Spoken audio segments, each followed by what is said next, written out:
नमस्कार हाकरा न्यूज को आपण मानक स्वागत।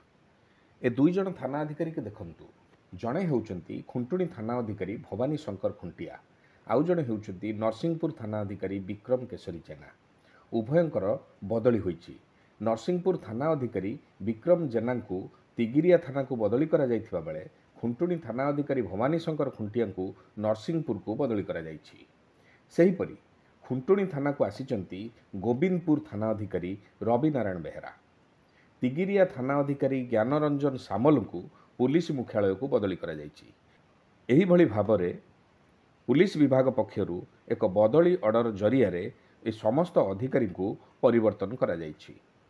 साधारण निर्वाचन परे नुआ सरकार गठनर प्रथम 3 मास मध्यरे प्रथमे आठगड़े पुलिस प्रशासन अदल बदल देखा मिली। द्वितीय पर्यायर अन्य अधिकारी मानकर अदल बदल हो पारे बोली साधारण चर्चा चली।